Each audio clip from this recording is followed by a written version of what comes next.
فرماتے ہیں کہ میں مزدور لینے گیا، بغداد کے چوک میں مزدور بیٹھے ہوتے تھے، تو میری ان مزدوروں میں سے ایک نوجوان بچے پہ نظر پڑی۔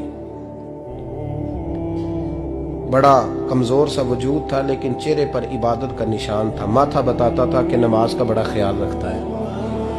میں اس کے قریب گیا، چہرے بھی بڑا کچھ بتاتے ہیں نا، چہروں میں بھی بڑی رانائی ہوتی ہے۔ فرماتے ہیں میں قریب گیا، میں نے اس کو کہا بیٹے مزدوری کرو گے؟ تو کہنے لگا مزدوروں میں بیٹھا ہوں تو حضور مزدوری کے لیے ہی تو بیٹھا ہوں۔ تو میں نے کہا کہ چلو پھر۔ کہنے لگا نہیں میری کچھ شرطیں۔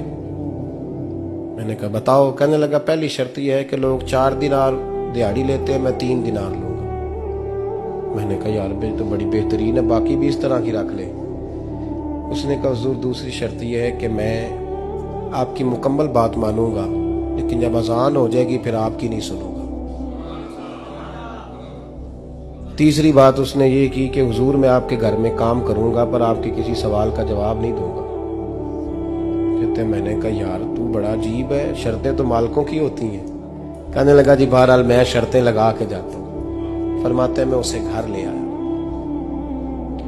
کام میں نے اس کو بتایا تو جو کام مزدور سارے دن میں کرتا ہے نا اس نے 2 گھنٹے میں کر دیا۔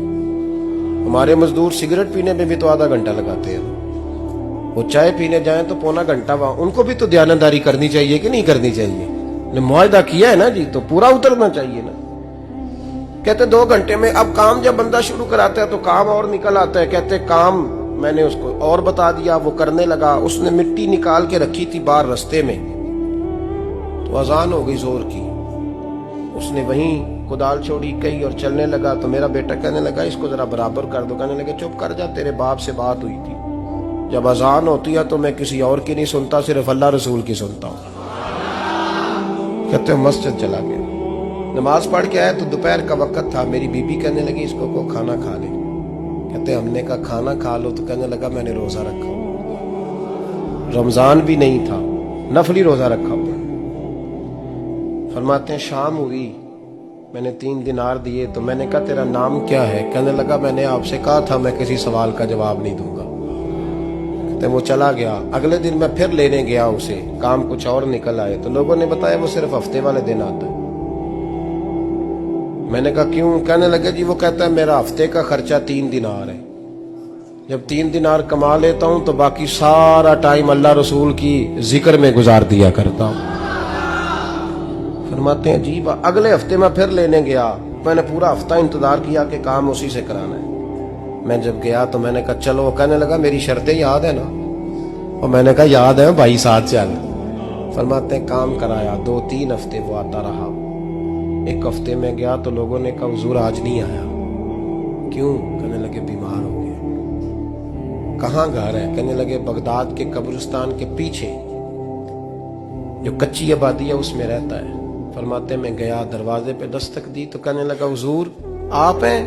دروازہ کھولا ہے، آ جائیے۔ فرماتے ہیں میں اندر گیا تو میں نے کہا تمہیں کیسے پتا چلا میں آیا ہوں؟ کہنے لگا حضور اللہ والے ہو، آپ نہیں آنا تھا، ورنہ امیر تو غریبوں کا پتہ لینے کوئی نہیں آتے۔ کہتے میں قریب گیا تو کہنے لگا میں آپ کا انتظار کر رہا تھا، تیز بخار ہے، تپ رہا۔ جیب سے کچھ پیسے نکالے، کہنے لگا یہ پیسے رکھ لیں۔ ایک انگوٹھی نکالی، کہنے لگا حضور آج رات کو میرا انتقال ہو جائے گا، ان پیسوں کا کفن خرید کے صبح جنازہ پڑھ کے مجھے دفن کر دینا، اور جب دفن کرو تو یہ انگوٹھی لے کے عصر کے بعد ہارون رشید کے پاس جانا، آپ اسے کہنا میں نے ملنا ہے پر وہ آپ کو ٹائم نہیں دے گا، آپ اس کو آواز دیجئے گا کہ تیری ایک امانت ہے میرے پاس، پھر وہ آپ سے ملے گا تو انگوٹھی دے دیں، پھر آپ میری طرف سے فارغ ہیں۔ حضرت فرمانے لگے تیرا نام؟ اور کہنے لگا حضور وقت تھوڑا ہے، آج رات میں نے جانا ہے، بڑی لمبی معافی مانگنی ہے رب کریم سے، اگر مناسب سمجھے تو مجھے اپنے رب سے تنہائی کر دے دیں۔ فرماتے ہیں میں آ گیا پر اس کی باتوں نے مجھے ساری رات سونے نہیں دیا۔ فرماتے ہیں صبح بڑی مشکل سے سورج نکلا، میں گیا دروازے پہ ہاتھ رکھا تو دروازہ کھلا ہوا تھا، اندر داخل ہوا تو خوشبوئیں میرا استقبال کر رہی تھی، جب چہرے سے کپڑا ہٹایا تو اس کا تو انتقال ہو چکا۔